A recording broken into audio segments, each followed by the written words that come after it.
ഞാൻ കഴിഞ്ഞ വീഡിയോയിൽ പറഞ്ഞ പോലെ തന്നെ ഇപ്പൊ IPL കൊമ്പന്മാരുടെ ഒരു വീഴ്ചക്കാലാണ്, അല്ലെങ്കിൽ ടേബിൾ ടോപ്പേഴ്സിലുള്ളവരുടെ വീണുകൊണ്ടിരിക്കുകയാണെന്ന് പറയാം. ഓൾറെഡി കഴിഞ്ഞൊരു മാച്ചിൽ പഞ്ചാബ് തോറ്റാണ് വരുന്നത്, ആൻഡ് GT ആണെങ്കിൽ 2 മാച്ച് ജയിച്ചുകൊണ്ടാണ് വരുന്നത്. ആ ഒരു കോൺഫിഡന്റ് ആണെന്ന് തോന്നുന്നു. ഇന്നലത്തെ മാച്ചിൽ അഗെയിൻ പഞ്ചാബ് കണ്ടിന്യൂസ് ആയിട്ട് 2ാമത്തെ മാച്ച് തോക്കുകയാണ്. ശരിക്കും എന്താണ് സംഭവിച്ചുകൊണ്ടിരിക്കുന്നത് ഒന്നും മനസ്സിലാവുന്നില്ല കേട്ടോ. അതായത് ഇപ്പൊ അടുത്തുള്ള മാച്ചസിലൊക്കെ സ്കോറിംഗ് ആണെങ്കിലും അങ്ങനെ തന്നെയാണ്. ഒരു 160-150 റേഞ്ചിലോട്ടേ പോകുന്നില്ല. 150-200 റേഞ്ചൊക്കെ കണ്ടിട്ട് ഇപ്പൊ കുറച്ച് സായി ആ ഒരു സംഭവത്തിലോട്ട് എത്തുന്നില്ല. ഇന്നലത്തെ ഡബിൾ ഹെഡർ മാച്ചിലാണെങ്കിൽ രണ്ടിലും ഏകദേശം ആ ഒരു റേഞ്ചാണ് ഉണ്ടായിരുന്നത്.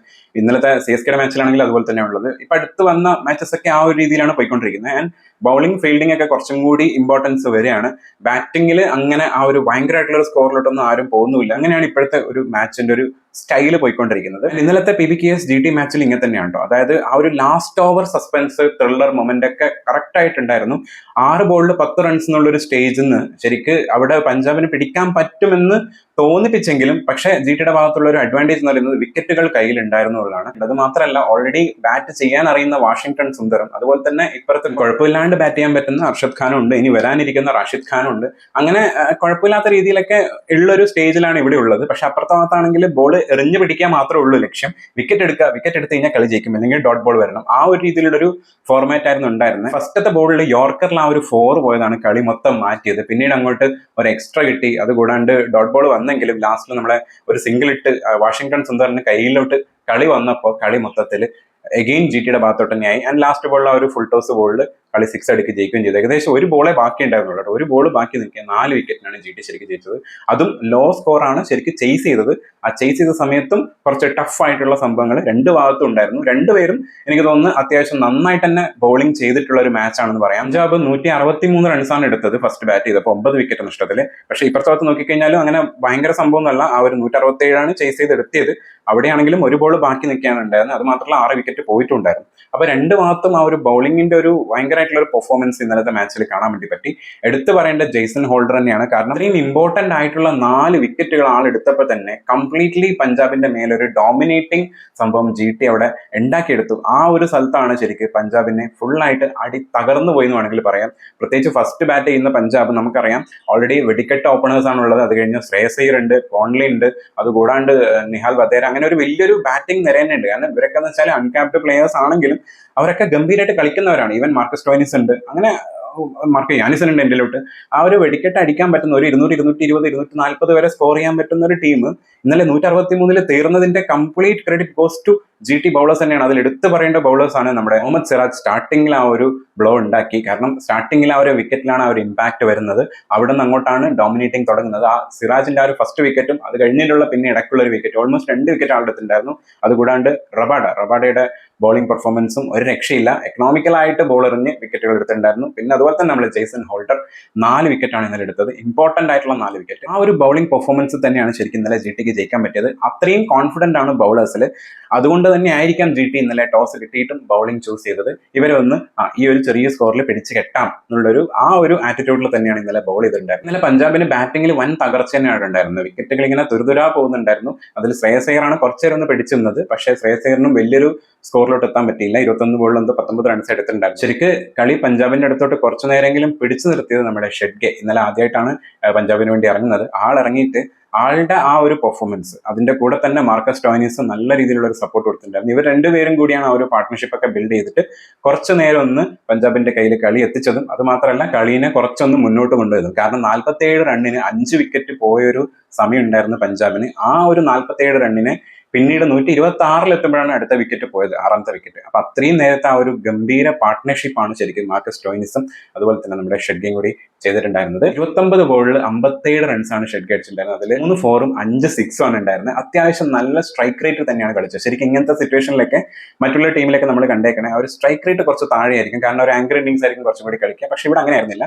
ഇവിടെ അടിക്കുന്ന സ്ഥലത്ത് അടിച്ചിട്ട് തന്നെയാണ് കളിച്ചിട്ടുണ്ടായിരുന്നത്. ആദ്യം മാത്രം കുറച്ചൊന്ന് റണ്ണൊന്ന് ബിൽഡ് ചെയ്യാൻ വേണ്ടി കുറച്ച് സമയം എടുത്തു. പിന്നീട് അങ്ങോട്ട് അടി തന്നെയായിരുന്നു. ഒരു സൈഡ് ഒന്ന് ഷെഡ്ഗെ അടിച്ചുകൊണ്ടിരിക്കുന്ന സമയത്ത് മറ്റേ സൈഡിൽ വിക്കറ്റ് പോകാൻ പാടില്ലല്ലോ. ആ ഒരു ഫുൾ റെസ്പോൺസിബിലിറ്റി എടുത്ത് നമ്മുടെ മാർക്കസ് സ്റ്റോയിനിസ് ആയിരുന്നു. 31 ബോളിൽ 40 റൺസ് കംപ്ലീറ്റ് ആങ്കർ ഇന്നിംഗ്സ് ആണ് ഈ സൈഡ് ഒന്ന് കളിച്ചുകൊണ്ടിരുന്നത്. 5 4ഉം 1 6 ആണ് അവിടെ മാർക്കസ് സ്റ്റോയിനിസ് അടിച്ചിട്ടുണ്ടായിരുന്നത്. കളീനെ ഒന്ന് 163 വരെ എത്തിക്കാൻ സഹായിച്ച വേറൊരാളും കൂടിയുണ്ട്, നമ്മുടെ മാർക്കോ യാനിസൺ. 11 ബോളിൽ 20 റൺസാണ് ആൾ എടുത്തിട്ടുണ്ടായിരുന്നത്. ഒരു 4 1 6 ഉണ്ട് കേട്ടോ ആ ഒരു നോക്കല്. ശരിക്കും എനിക്ക് തോന്നുന്നു സ്റ്റോയിനിസ് അവസാനം വരെ ഉണ്ടായിരുന്നെങ്കിൽ ഒരു 150 മേലെ സ്കോർ പോയേനെ.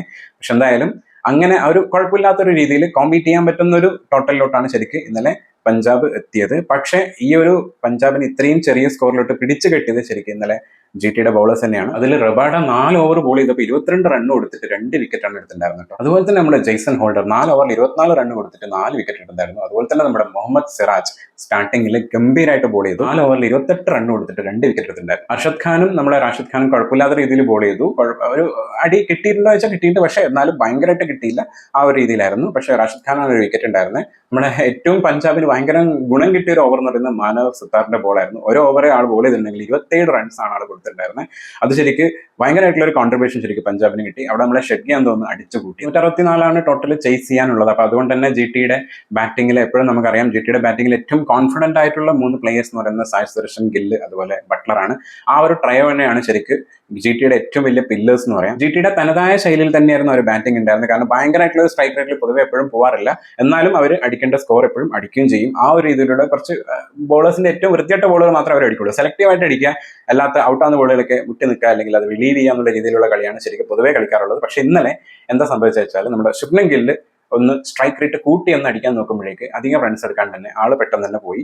അപ്പൊ അത് കഴിഞ്ഞ് സായ് സുദർശനും ബട്ട്ലറും കൂടി കുറച്ചു നേരം കുഴപ്പമില്ലാത്ത രീതിയിൽ കളിച്ചു. അത് കഴിഞ്ഞ് ബട്ട്ലറും ഒരു സമയമായപ്പോൾ എന്നെ കൊണ്ട് പറ്റൂല എന്നുള്ള രീതിയിൽ ഒരു 22 റൺസ് ഏകദേശം എടുത്തിട്ട് ആളുടെ ഒരു കോൺട്രിബ്യൂഷൻ കൊടുത്ത് ആളും പോയി. പിന്നീട് ഇറങ്ങിയിട്ടുണ്ടായിരുന്ന സിന്ധു എന്ന് പറഞ്ഞ പ്ലെയർ 11 ബോളിൽ 15 റൺസ് ഒക്കെ എടുത്ത് ഒരു ചെറിയൊരു ഇമ്പാക്ട് ഉണ്ടാക്കിയിട്ടുണ്ടായിരുന്നു. അത് കഴിഞ്ഞാണ് നമ്മുടെ വാഷിംഗ്ടൺ സുന്ദർ എത്തിയത്. വാഷിംഗ്ടൺ സുന്ദറും സായ് സുദർശനും കൂടി കുറച്ചു നേരം ഒരു പാർട്ട്ണർഷിപ്പ് അവിടെ ക്രിയേറ്റ് ചെയ്തുകൊണ്ടിരിക്കുന്നുണ്ടായിരുന്നു. സായ് സുദർശൻ അങ്ങനെ ലാസ്റ്റ് വരെ കളിക്കാൻ പറ്റിയില്ല. 41 ബോളിൽ 57 റൺ എടുത്തിട്ട് ആള് ഒരു സമയമായപ്പോൾ ഔട്ടായി. 5 4ഉം ഒരു 6 ആണ് ആൾ അടിച്ചിട്ടുണ്ടായിരുന്നത്. പിന്നെ വന്നവരൊന്നും അധികം പിടിച്ചേക്കാൻ പറ്റിയില്ല. അവിടെയാണ് ശരിക്കും പഞ്ചാബിന്റെ അടുത്ത് കളി വീണ്ടും തിരിച്ചെത്തി എന്ന് പറയാം. കാരണം ഇത്ര നേരം GT ആയിരുന്നു മുന്നോട്ട് കൊണ്ടുപോയിട്ടുണ്ടായിരുന്നു. പക്ഷെ അവസാനം പഞ്ചാബ് തിരിച്ചു പിടിക്കുന്നൊരു സമയം ഉണ്ടായിരുന്നു. അവിടെ ഗ്രേറ്റ് ക്യാച്ചസ് എടുത്തിട്ടുണ്ടായിരുന്നു, നല്ല ഫീൽഡിംഗ് ആയിരുന്നു. അങ്ങനെയുള്ള കാര്യങ്ങൾ ഉള്ളതുകൊണ്ടാണ് ശരിക്കും കളി ഒന്ന് തിരിച്ചു പിടിക്കാൻ പറ്റിയത്. പക്ഷേ അവിടെ ഒരു സൈഡിൽ വാഷിംഗ്ടൺ സുന്ദർ നോട്ട് ഔട്ട് ആയിട്ട് ഇങ്ങനെ നിൽക്കുന്നുണ്ടായിരുന്നു. ലാസ്റ്റിലോട്ട് ഇറങ്ങിയ അർഷദ് ഖാൻ കുഴപ്പമില്ലാത്ത രീതിയിൽ സിംഗിൾസ് ഒക്കെ കൊടുത്ത് അവിടെ വാഷിംഗ്ടണിന് നല്ലൊരു സപ്പോർട്ട് കൊടുത്തു നിൽക്കുന്നുണ്ടായിരുന്നു. അങ്ങനെ അവസാനം വാഷിംഗ്ടൺ സുന്ദറിന്റെ ബാറ്റിൽ തന്നെ ആ ഒരു ഫിനിഷിംഗ് റണ്ണും കൂടി വന്നതോടുകൂടി GT അങ്ങനെ കളി ജയിച്ചു.